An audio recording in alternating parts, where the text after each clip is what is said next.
l'Éternel soit béni. Shalom, peuple de Dieu. Je vous invite, s'il vous plaît, à vous lever pour la lecture de la parole du Seigneur. Notre livre d'aujourd'hui se trouve dans le livre des Actes, chapitre 1, le verset 8. Actes des Apôtres, c'est dans les livres du Nouveau Testament. Dans la partie du Nouveau Testament, excusez-moi. Actes chapitre 1, le verset 8. Vous y êtes? J'ai lu au nom du Seigneur. Mais vous recevrez une puissance, le Saint-Esprit survenant sur vous, et vous serez mes témoins à Jérusalem, dans toute la Judée, dans la Samarie et jusqu'aux extrémités de la terre. Parole du Seigneur.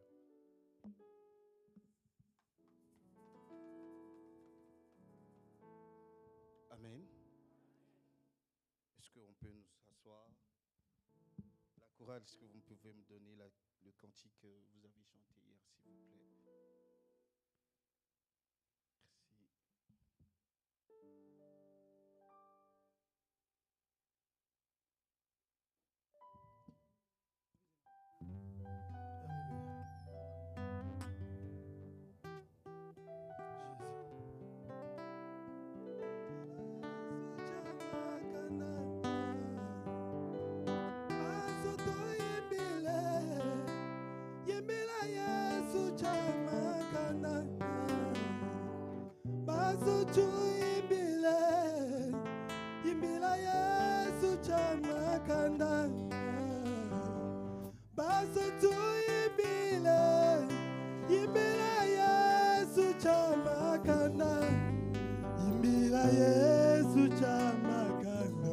J'aimerais maintenant que tu sois concentré. J'aimerais que tu te disposes pour écouter la parole de Dieu.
Jésus-Christ est ressuscité.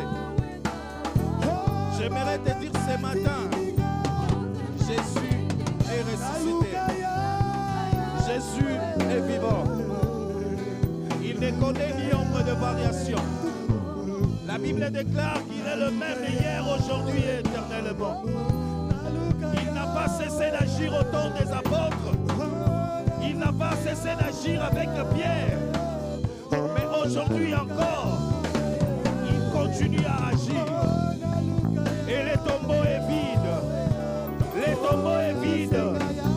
Les tombeaux est vide. Les tombeaux est vide. Les tombeaux est vide.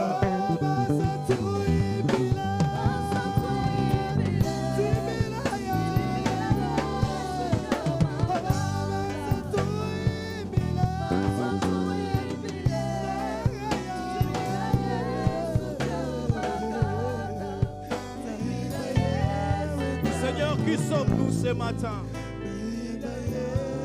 Qui est l'homme devant tes yeux? Qui suis-je ce matin, Seigneur, pour m'approcher de toi? Toi qui es rempli de gloire, de puissance. Seigneur, je ne suis pas digne. Mais par la grâce, je fléchis mes genoux. Par ton amour, Seigneur, tu m'as réveillé ce matin. C'est pourquoi, ô éternel Dieu de gloire, je vais être reconnaissant. Seigneur, fais-moi encore grâce à ce matin. Seigneur, fais-nous voir encore ta grâce. Fais-nous voir encore ta gloire.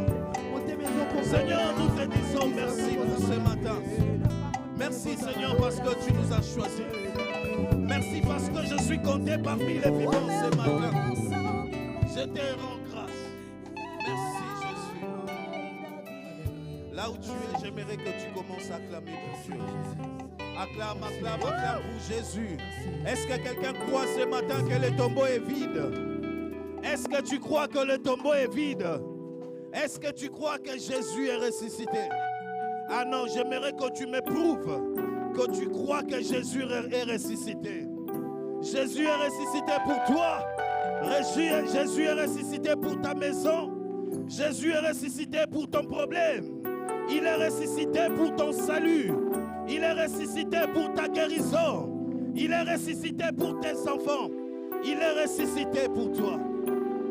J'aimerais, suivant les passages qu'on nous a lus de Acte 1, verset 8, que tu puisses rajouter ces versets.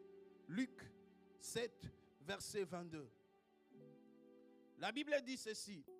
Jésus répondit, allez rapporter à Jean ce que vous avez vu et entendu. Allez rapporter à Jean ce que vous avez vu et ce que vous avez entendu. Les aveugles voient, le boiteux marche, les lépreux sont purifiés, le sourd entendent, le mort ressuscite et la bonne nouvelle est annoncée aux pauvres. Amen. Le thème de ce matin, c'est ma mission. Alléluia. Et tant que disciples de Christ, nous avons tous une mission. Alléluia. On nous a prêché en ces lieux, on nous a dit nous sommes sauvés pour, s'il vous plaît, accompagnez-moi. Nous sommes sauvés pour, nous sommes sauvés pour sauver. Et dans Luc, dans Acte 1, verset 8, Jésus est en train de parler avec les disciples avant l'ascension.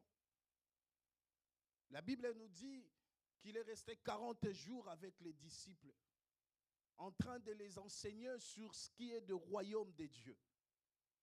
Et je crois que pendant qu'il était en train de les expliquer sur le royaume de Dieu, ils n'ont pas bien compris. C'est pourquoi ils ont posé 2 questions à Jésus.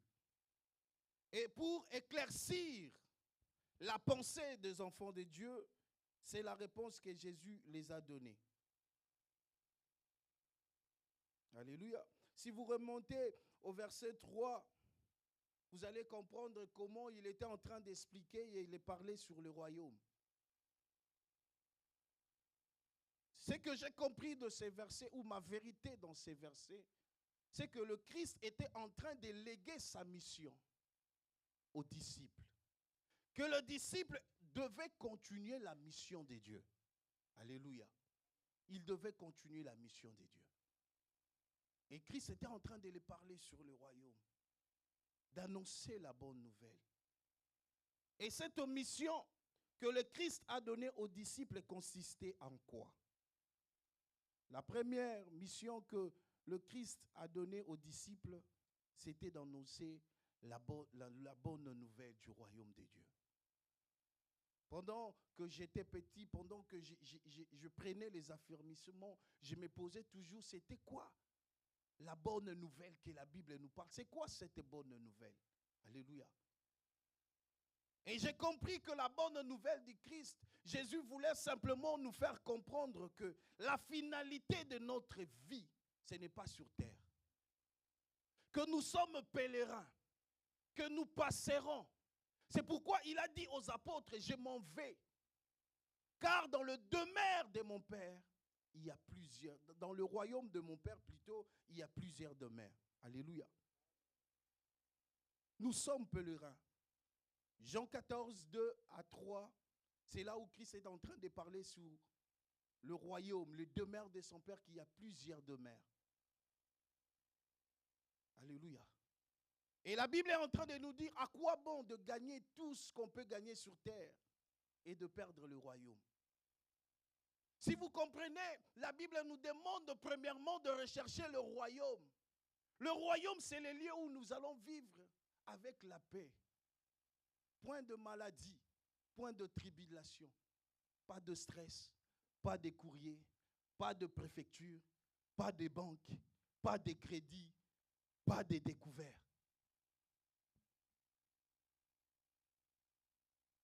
Le royaume de Dieu qui est en train de parler, en quelque sorte, nous aujourd'hui, on l'appelle paradis. Et le Christ voulait que tout le monde soit au courant, soit informé que mon frère, ma soeur, ta vie ne s'arrêtera pas ici. Où passeras-tu ton éternité? L'éternité, ce n'est pas ici sur terre. Alléluia. Qu'après cette vie, il y a une autre vie. Mais cette vie est en Jésus-Christ.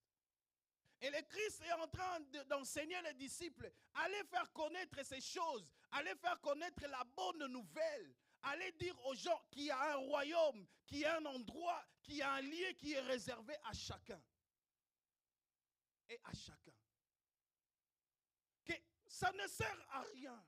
Ça ne sert à rien de gagner et de perdre ces royaumes. Recherchez premièrement d'être inscrit, d'être nominé, si on peut dire, dans le royaume des dieux. Et aujourd'hui, on comprend que le royaume des dieux, on ne l'obtient plus par le sacrifice, mais par la grâce. Alléluia, par la grâce. La bonne nouvelle de Jésus, c'est que toi et moi, que nous soyons auprès du Père.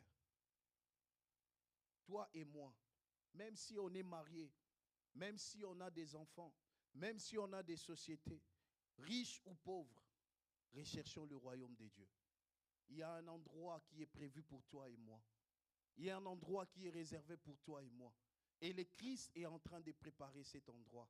Et voici, il se tient à la porte, il invite, il ouvre grandement le porte du royaume et il invite tout le monde. Il dit, crois simplement et tu seras sauvé.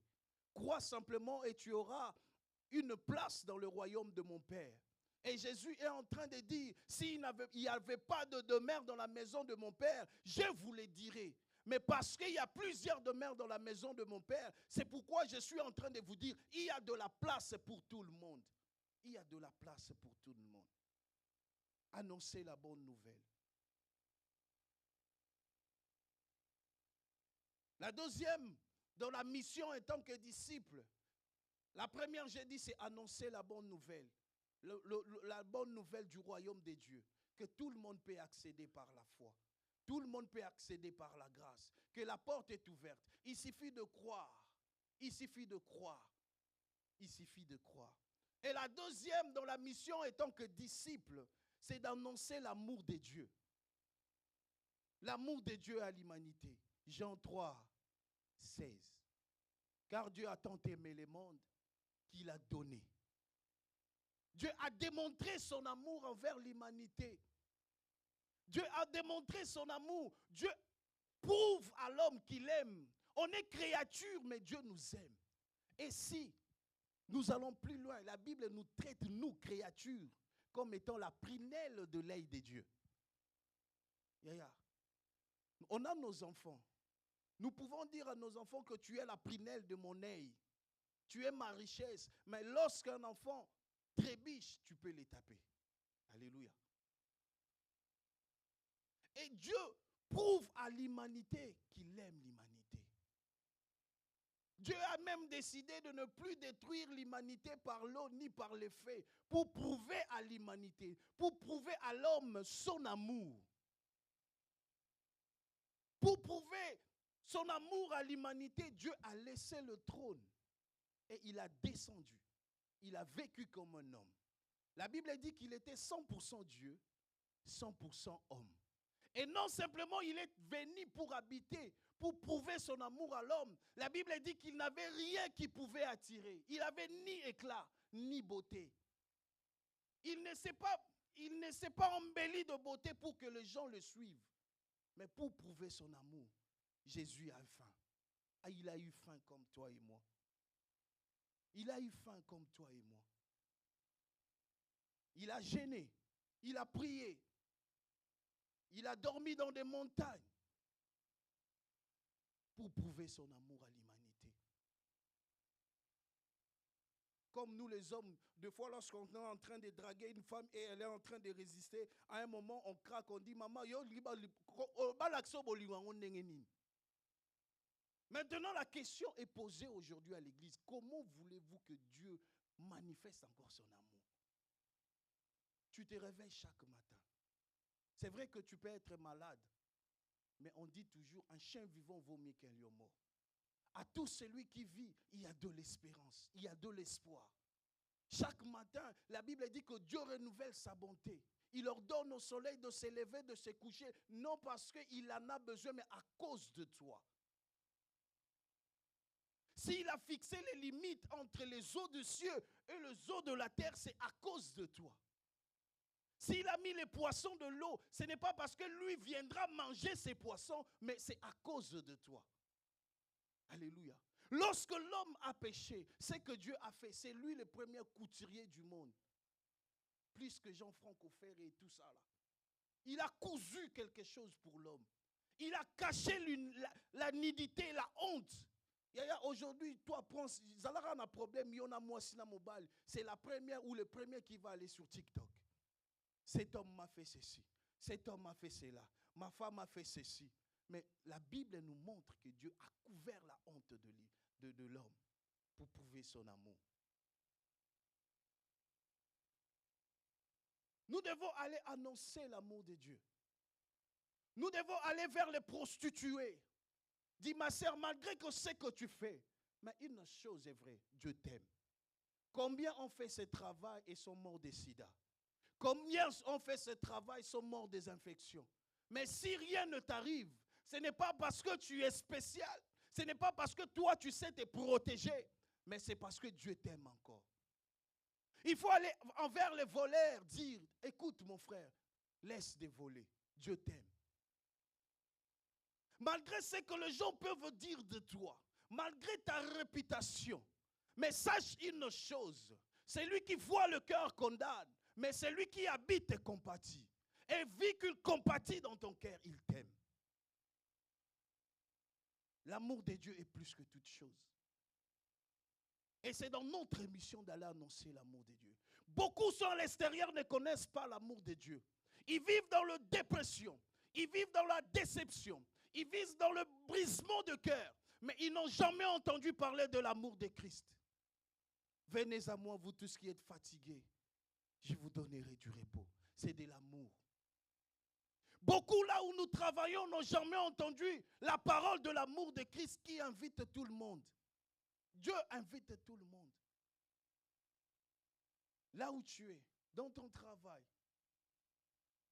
là où tu habites, dans ton immeuble, ne cesse de parler de l'amour de Dieu. Dieu est amour. C'est à cause de l'amour de Dieu, nous sommes ce que nous sommes aujourd'hui. Tu as la mission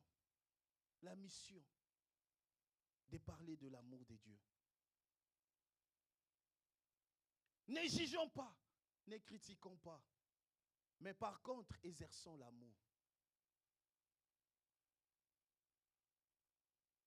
La troisième mission,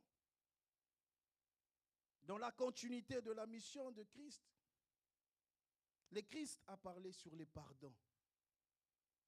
On annonce l'amour, mais aussi les pardons. Il faut savoir pardonner. La Bible dit pardonner 7 fois, 77 fois. Et lorsque tu pardonnes à quelqu'un, il ne faut pas compter. La Bible dit, heureux celui dont les péchés sont pardonnés et ne lui sont pas imputés. Parce que si nous vivons selon nos péchés, personne ne verra Dieu. Personne ne verra Dieu. Combien de frères dans l'église, malgré qu'ils sont mariés, ont déjà regardé des sœurs avec des yeux hautains? La Bible dit, lorsque tu regardes la femme d'un autre avec des yeux hautains, tu as déjà commis ce que tu as commis avec elle. Combien de sœurs dans cette église ont eu le même pensée pour le mari d'un autre? Combien par notre langage nous avons versé les autres? Combien par notre comportement certains ont décidé de ne plus venir à l'église? Venir à l'église. Nous branchons d'une manière ou d'une autre. Et surtout par notre comportement. Et surtout par nos paroles. Paroles. La Bible dit, ce n'est pas ce qui rentre dans l'homme qui les suit, mais c'est ce qui sort. Qu'est-ce qui sort de ta bouche? Jeunes, qu'est-ce qui sort dans vos bouches? Alléluia. Le pardon. C'est vrai qu'il y a des gens qui vous ont fait du mal. Je ne sais pas qu'est-ce qu'ils vous ont fait. Mais pardonner, c'est mieux que garder rancune.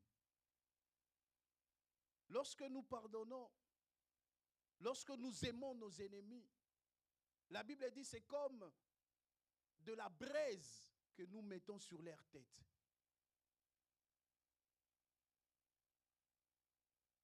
Une faute qui t'est commise, à laquelle tu ne veux pas pardonner, cette faute devient une blessure intérieure. Et lorsque le blessure intérieur s'installe en toi, sache-le, à chaque fois, à chaque moment, partout où tu seras, le diable aura toujours un accès dans ta vie. Ce qui tue les enfants de Dieu aujourd'hui, ce n'est pas la prière. Ce sont d'abord, il faut traiter les blessures intérieures. Pasteur Alobaki Nangaboy. Maman pasteur a fait ceci. Frère Intel m'a dit ceci. Sœur Intel a agi ainsi vers moi. Tu gardes ça. Tu gardes. Ça grandit, ça devient une blessure intérieure. Et lorsque tu vois la personne, tu as même envie de vomir. Je me souviens à l'époque, nous quand on grandissait, les jeunes filles, c'était vraiment du fight entre eux. Et s'ils ne t'aiment pas quand tu vis, elles te typent, elles peuvent même cracher à terre parce que tu es en train de passer pour te faire comprendre que je ne t'aime pas. Ce n'est plus que je ne t'aime plus. Ça, c'est maintenant une blessure intérieure qui commence à être maintenant manifestée physiquement. Et lorsqu'on a des blessures intérieures, Dieu n'exauce pas nos prières. Dieu n'exauce pas. S'il est le consolateur de cœur brisé, si c'est lui qui vient réparer les blessures intérieures, alors pourquoi ne le laisses-tu pas la place pour réparer ton cœur? Alléluia. Le pardon. Beaucoup ici, on n'arrive pas à pardonner. Mais je me pose la question, pourquoi vous n'arrivez pas à pardonner? Est-ce que si tu pardonnes à la personne, tu changeras de nom? Si tu pardonnes à la personne, ton visage va-t-il changer? Si tu pardonnes à la personne, ton adresse va-t-il changer? Yaya, pourquoi tu ne veux pas pardonner?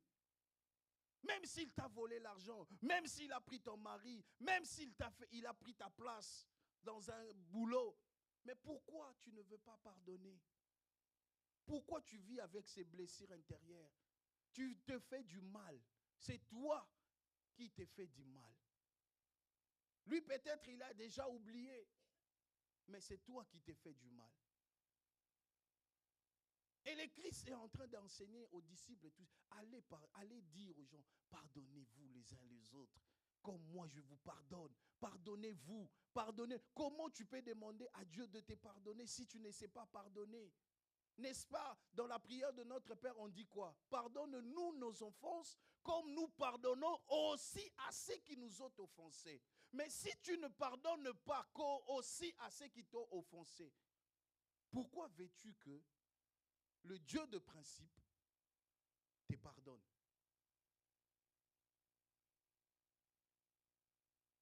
Le pardon doit rester sacré à l'Église. Le pardon doit rester sacré à l'Église.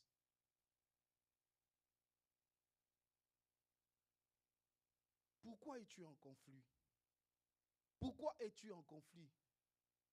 Et là, tu es en train de bloquer la bénédiction de Dieu. Tu es en train d'empêcher le Saint-Esprit d'agir dans ta vie. Parce que lorsque l'Esprit de Dieu veut se manifester en toi, il trouvera quelque chose qui va les bloquer. Il trouvera quelque chose qui va lui dire, non, non, ici, ce n'est pas ta demeure.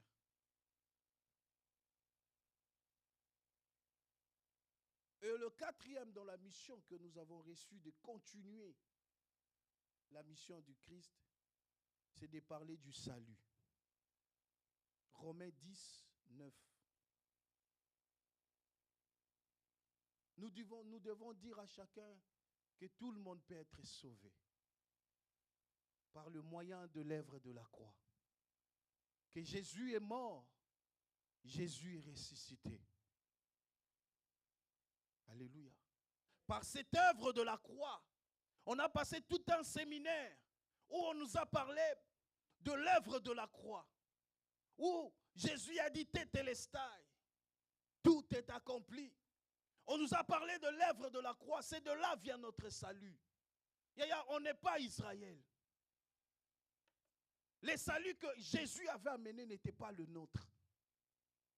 Il n'était pas venu dans ce monde pour nous, Jésus. Il était venu pour le sien.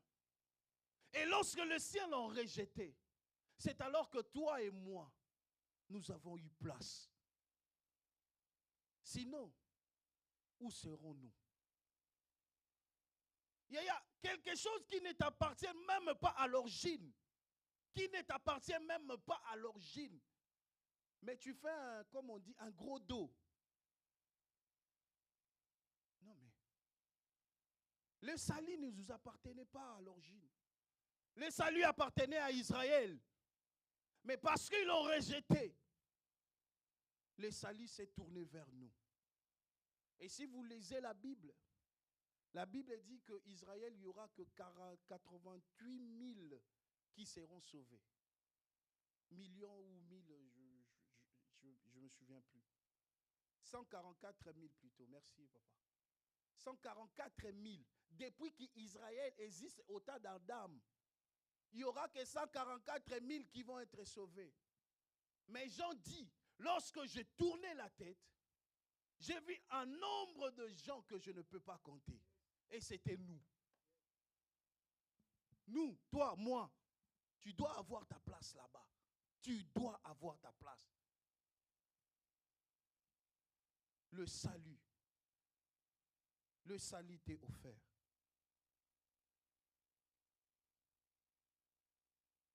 Et deuxièmement, tout ce que j'ai dit, c'était dans le premier point qui était la continuité de la mission de Dieu. Et j'ai cité 4 points pour la continuité. Deuxième point, le Christ a donné la mission aux disciples d'enseigner. Alléluia. Qu'est-ce que le disciple devait enseigner au monde? Nous allons passer vite parce que certains points, on l'a déjà vu. C'est-à-dire, il devait annoncer l'amour, aimer son prochain, Matthieu 22, 37, 39. Tu aimeras le Seigneur ton Dieu et ton prochain comme toi-même. Le pardon, on a parlé. Vivre dans l'humilité de la foi. Matthieu 5, 3. Et quatrième point, rechercher la justice et faire le bien. Matthieu 5, 16. Rejeter le péché, aimer même ses ennemis. Dépendre de Dieu, Matthieu 6, 9, 13. Nous avons parlé du royaume aussi. Le deuxième point, c'était enseigner toutes ces choses. Je passe vite parce qu'on a eu déjà le temps de parler de ça au premier verset. C'était juste pour nous faire comprendre. Et mon troisième point, dans la mission que le Christ a donnée aux disciples, Matthieu 10, verset 8. Ça, c'est une autre dimension de mission.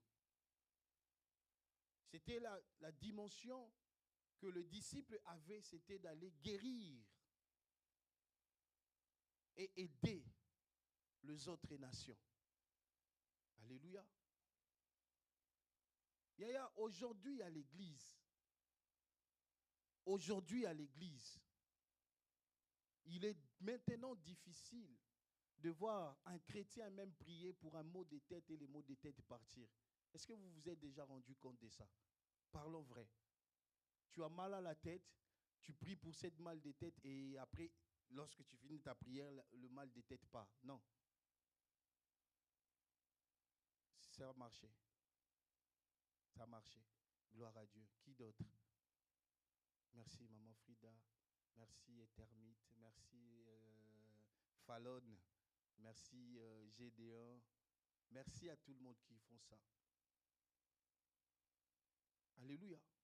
Les miracles dans la vie d'un chrétien ne doivent pas être surnaturels. Alléluia. Prier un mot de tête et que prier pour un malade et que le malade guérisse ne doit pas être surnaturel. Ça ne doit pas nous dépasser, ça ne doit pas nous surpasser. Ça doit être notre quotidien.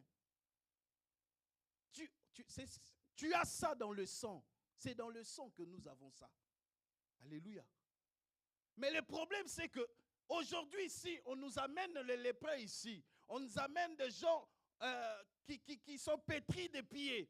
Et que nous prions pour eux, ils marchent. Ça devient quelque chose de surnaturel. Au contraire, le miracle, c'est quelque chose de naturel dans un disciple. Paul a dit, je me tiens devant vous, non avec des discours philosophiques, mais après avoir parlé, je démontre la puissance de cette parole. S'il y a des aveugles, ils doivent être guéris. S'il y a des malades, ils doivent être guéris. S'il y a de sourds, ils doivent attendre. Les muets doivent parler. Les captifs doivent être libérés. Alléluia. Mais toi, chrétien, tu viens jeûner prière 7 jours, tu pries. Et les maris de nuit, la nuit, il vient, il te prend encore. Toi, chrétien, tu pries. Tu retournes là-bas, tu voles encore. Toi, chrétien, tu pries, mais tu imposes les mains, mais personne n'est guéri. Pose-toi la question. Posons-nous cette question. Parce que le miracle est naturel. La Bible dit, voici les miracles qui accompagneront ceux qui auront cru en mon nom. Quel est le nom? C'est le nom qui a été donné au-dessus de tout le nom. Au nom de Jésus, tout genou fléchit et tout démon confesse qu'il est Seigneur.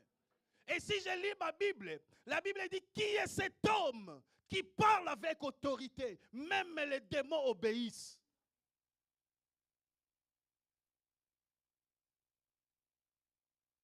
Pendant que les disciples sont en train de paniquer, parce que la barque voulait se renverser en cause de vagues, lorsque Jésus s'est levé, il n'a même pas parlé. Parce que le miracle en lui était naturel. Parce que la Bible dit, en lui reposait toute la plénitude de la puissance et de la gloire de Dieu. Les miracles étaient naturels dans la vie de Jésus. Et aujourd'hui, on a appelé chrétien, les miracles doivent devenir naturels dans ta vie. La Bible dit, on prenait des tissus, on collait sur la chair ou les habits des apôtres. Et lorsqu'on appliquait aux malades, les malades étaient guéris. Est-ce que Dieu a cessé d'agir qu'au temps des apôtres? Aujourd'hui, Dieu n'agit plus. Non, Dieu a agi au temps d'Adinabala. Dieu a agi. Et il continue à agir jusqu'aujourd'hui. Alléluia. Le miracle doit être naturel. Tu ne peux pas forcer. Tu ne peux pas forcer. Tu ne peux pas, on ne peut pas forcer. C'est dans notre sang. C'est dans notre gène. Mais si tu ne sais pas toi-même expérimenter la guérison de Dieu, comment veux-tu aller expérimenter chez les autres. Après, c'est vrai qu'il y a certaines aussi personnes dont ça dépend de Dieu. Comme Paul, ça dépend de Dieu. Dieu a dit, ma grâce te suffit. Alléluia. Et une fois, pendant que j'étais à Kinshasa, on servait Dieu aussi. On est allé prier pour une famille où il y avait une maman qui avait son enfant qui était malade. Lorsqu'on est arrivé chez la maman, on est assis, on commençait à poser les questions. Qu'est-ce qui s'est passé? L'enfant souffre de quoi? La maman a répondu. Mais pour finir son élocution, la maman nous dit, tout concourt au bien de celui qui aime Dieu. Moi, je me suis dit non. Tout concourt à celui qui aime Dieu. Ce qui veut dire que c'est Dieu. Il y a des événements qui viennent dans nos vies et que nous devons accepter et dire merci à Dieu. Mais il y a aussi des événements qui viennent dans notre vie. Nous devons nous opposer à ça. Et j'ai dit à maman, maman, tout concourt à celui qui aime Dieu. C'est vrai qu'il n'y a rien qui arrive dans notre vie sans que Dieu soit l'auteur. Mais il y a certaines situations, nous devons nous lever. Tu ne peux pas laisser ton enfant malade et dire que tout concourt au bien de celui qui aime Dieu. Non, lève-toi, parce que Dieu est établi sur terre comme étant le Dieu de cet enfant, et chaque parole que tu dois prononcer sur cet enfant doit avoir une efficacité, parce que la Bible me dit, aucune parole qui est sortie de la bouche de Dieu retourne en Dieu sans avoir accompli la mission qu'il a été destinée. Il y a des moments où il faut être opposant. Beaucoup critiquent Thomas parce qu'il voulait voir et toucher Jésus. Mais moi, je fais partie des gens qui sont comme Thomas. Et je dois voir. Parce que la Bible définit ma foi non simplement comme une espérance à des choses que j'attends, mais à une démonstration. Je dois démontrer. Et la foi sans le zèbre, c'est une foi morte. Je ne m'arrête pas qu'à la première partie de la définition de la foi, mais je vais jusqu'au bout. Je suis comme David. Aussi longtemps que l'enfant n'était pas mort, David continuait dans le jeûne et prière. Il priait. Et lorsque l'enfant est mort, la Bible dit, il s'est levé, il s'est lavé, il est allé manger. Mais il est allé jusqu'au bout.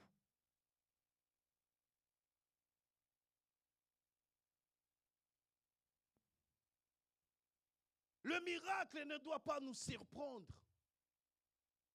Nous sommes dotés, nous sommes choisis pour accomplir cette mission de guérir.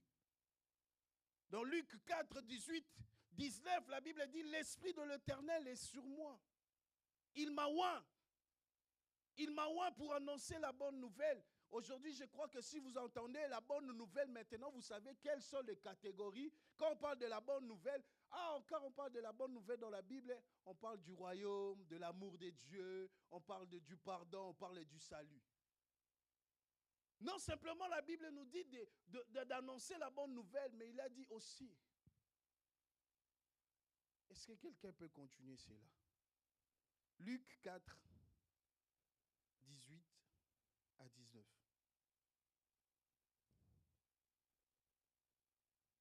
À cause de cela, vous savez qu'on a voulu jeter Jésus dans les ravins. Alléluia. L'Esprit du Seigneur est sur moi parce qu'il m'a oint pour annoncer une bonne nouvelle aux pauvres. Il m'a envoyé pour guérir ceux qui ont le cœur, blessure intérieure, pour proclamer aux captifs la délivrance, aux aveugles le recouvrement de la vie, pour envoyer libres les opprimés, pour publier une année de grâce du Seigneur. Yaya, toi tu as l'Esprit de l'Éternel sur toi. Si simplement un rat passe, what? Tu es même plus rapide que le rat. Tu as l'Esprit du Seigneur. Mais si tu attends simplement au-dessus de ta maison, les chats qui marchent, parce qu'il y a des chats qui miaulent comme des enfants de nouveau-nés. Nous, on a fait qui ça au bled? Nous, on a vécu ça. Où tu sens le chat qui pleure comme un enfant, un nouveau-né. On a vécu cela. Tu as l'esprit du Seigneur, mais tu fuis. Tu as l'esprit du Seigneur. Nous, quand on grandissait, il n'y avait pas à cette époque-là vraiment l'électricité. Et si le grand sœur, les grandes frères voulaient te punir, ils vont t'envoyer d'aller chercher quelque chose derrière la maison la nuit. Mais avant de t'envoyer, ils vont commencer à te faire peur. Chez nous, chez les Balouba, il y a une sorte de démon des esprits qu'on appelle les Bakishi. Ce sont des petits démons qui ont une taille de 30 cm. Et quand on t'envoie là-bas, on te dit, là, tu es parti là. Attends, tu vas être attrapé par les Bakishi. Mais maintenant, c'est papa qui t'a envoyé. Tu dois aller chercher quelque chose derrière. Tu demandes à ton frère, s'il te plaît, viens m'accompagner. Il te dit, quand je t'avais demandé le pain le matin, tu avais refusé. Va chercher toi-même. Alléluia. La Bible dit que l'esprit que nous avons reçu n'est pas un esprit de timidité, mais l'esprit de force qui crie Abba Père. Tu dois être préparé à affronter toute forme d'événements. Tu dois être capable d'affronter la tempête. Tu dois être capable d'affronter le divorce. Tu dois être capable d'affronter le chômage. Tu dois être capable d'affronter toute forme d'événement. Alléluia. Si simplement tu exerces ta foi avec l'Esprit du Seigneur, tu t'élèves comme Josué et tu dis, soleil, arrête-toi. Soleil, arrête-toi. Aujourd'hui, Jésus est ressuscité. Quelqu'un a l'esprit des ténèbres. Je vais vous expliquer la grâce que nous avons aujourd'hui. À l'époque, l'esprit de Dieu venait. Il saisissait quelqu'un, il agissait et il partait. Aujourd'hui, nous sommes le temple. Nous sommes la demeure. Le Saint-Esprit est sur nous. Il habite en nous jusqu'à la fin du temps. C'est l'avantage que nous avons. Mais comment ces gens que nous disons de l'Ancien Testament ont fait des choses plus grandes que nous? N'est-ce pas que le Christ a dit, vous ferez de grandes choses que moi? Qui a déjà accompli de grandes choses plus que Jésus? Mais aujourd'hui, j'aimerais dire à quelqu'un, à cause de la résurrection de Jésus, quelqu'un peut arrêter le soleil. Quelqu'un peut dire un mot et la chose s'accomplit. Quelqu'un est capable de se lever et dire stop, stop, stop. Quelqu'un peut prendre la décision comme Anna et dire non, c'en est de trop avec Pénina. Aujourd'hui même, aujourd'hui, un papa, une maman peut se lever pour son enfant, dire non, le chèque scolaire de mon enfant, c'est fini, c'est fini. Peut-être on ne comprend pas la puissance de la parole. La Bible dit, au commencement était la parole. La parole. La parole était Dieu. Les animaux ne parlent pas. Les chats, les aigles, ils n'ont pas la parole. Mais toi, tu as la parole. Toutes choses dans ce monde, dans l'univers qui existe, a été créé avec la parole, sauf l'homme. Alléluia. L'homme a été formé avec les mains de Dieu. Tu ne comprends pas la priorité que tu as. L'homme a été formé avec les mains de Dieu. L'homme n'a pas été créé. Dieu dit, homme, forme-toi. Non.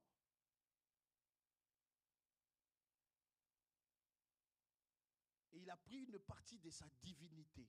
Il a soufflé en toi. Et l'homme parla.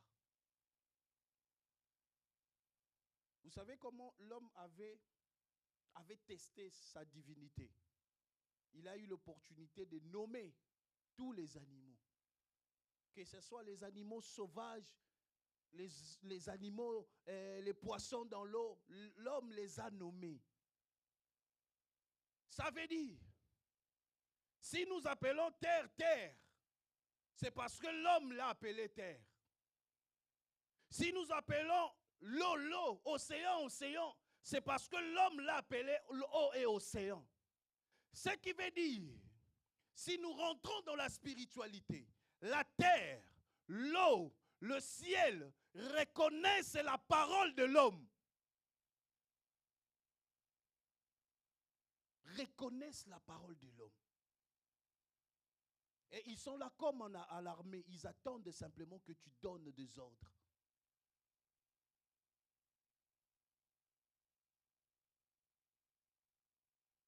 Et tout ça, ce que je viens de vous parler, c'est bon, non? C'est bon, vous êtes forts, vous pouvez pardonner.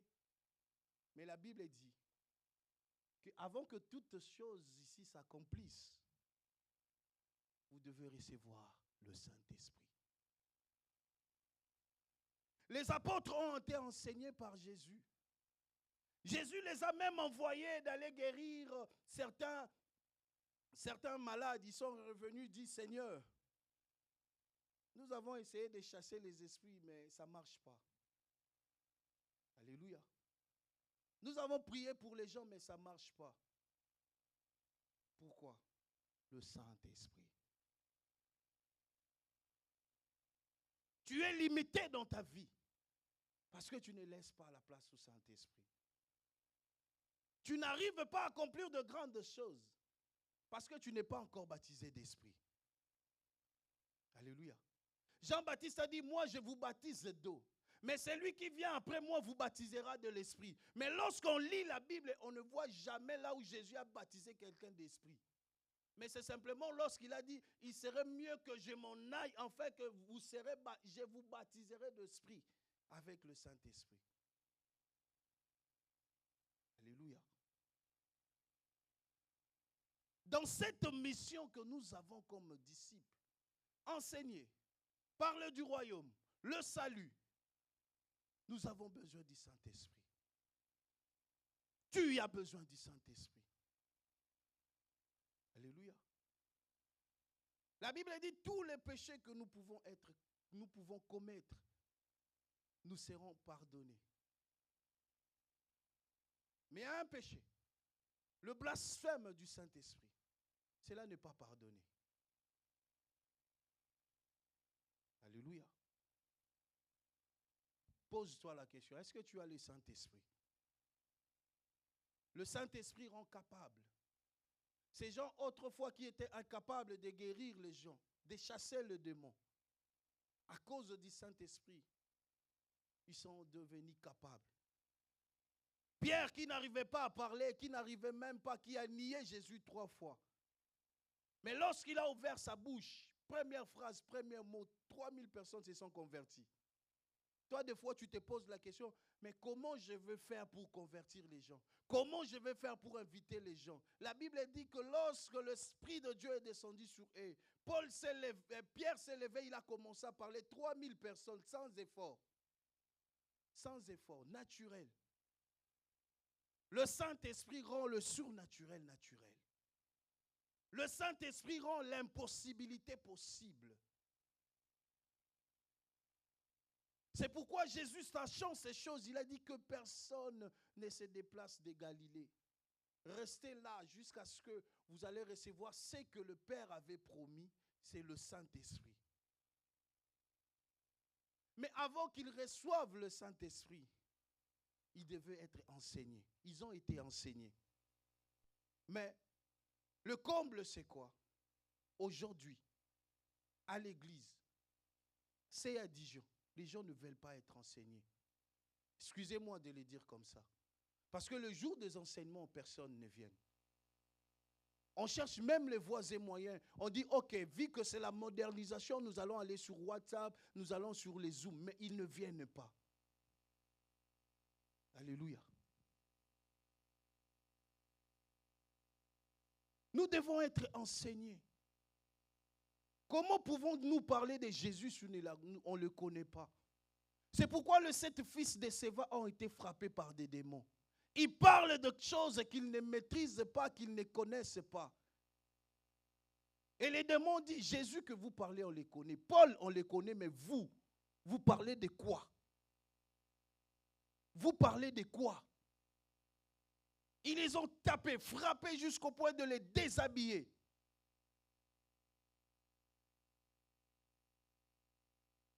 Il faut aimer les enseignements. Pourquoi?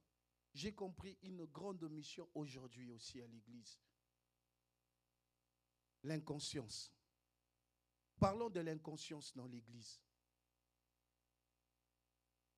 Beaucoup, nous sommes dans l'église, mais nous sommes inconscients.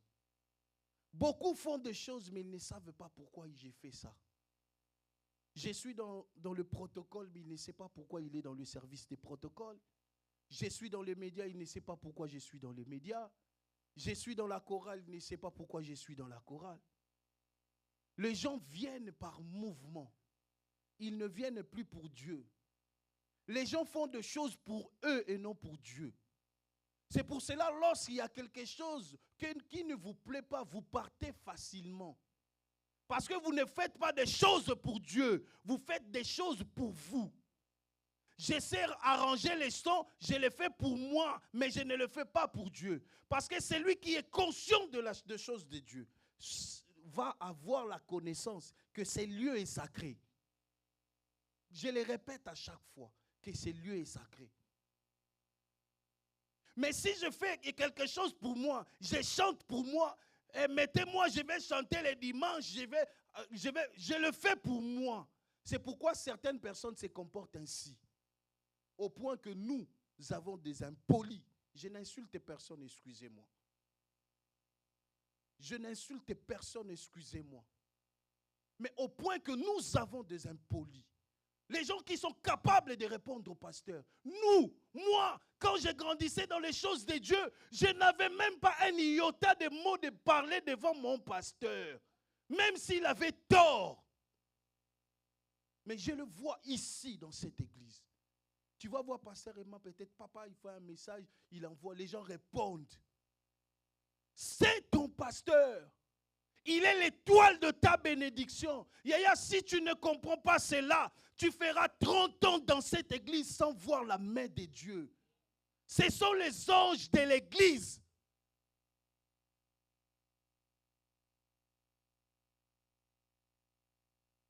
Regarde ton âge. Regarde l'âge des pasteurs qui te prennent. Mais tu oses répondre. Tu oses répondre. Je suis un homme de Dieu. Mais je pense que chaque maman qui est dans cette église, chaque papa qui est dans cette église, je lui salue comme étant un papa. Je suis pasteur, mais je les salue comme un papa. C'est un père, il restera un père, ce n'est pas mon ami, même si je suis appelé. Le respect, nous on a appris ça. Si j'ai besoin de parler avec papa Alberto, je dois trouver des possibilités avec tout respect pour parler avec lui. Malgré mon fonction d'évangéliste, je vais trouver. Mais parce que les gens font des choses pour eux, excusez-moi si je blesse quelqu'un, mais à l'église, on ne fait pas des choses pour nous, on fait des choses pour Dieu. On fait des choses pour Dieu. Je ne fais pas, quand je me tiens ici, je ne suis pas là pour plaire à papa Emma, plaire à papa Freddy. Merci pour l'opportunité qu'ils m'ont donnée, mais je suis là pour servir d'un instrument pour Dieu. Je sais faire de la musique, je le ferai pour Dieu. Je sais faire du protocolage, je le ferai pour Dieu. Je vais m'adapter. Je vais opter une attitude. Parce que je sais que je ne le fais pas pour un homme, mais pour Dieu. L'amour, les uns les autres, commence par le respect aussi. Commence par le respect. Amen. Le temps est passé, je vais inviter Papa Freddy.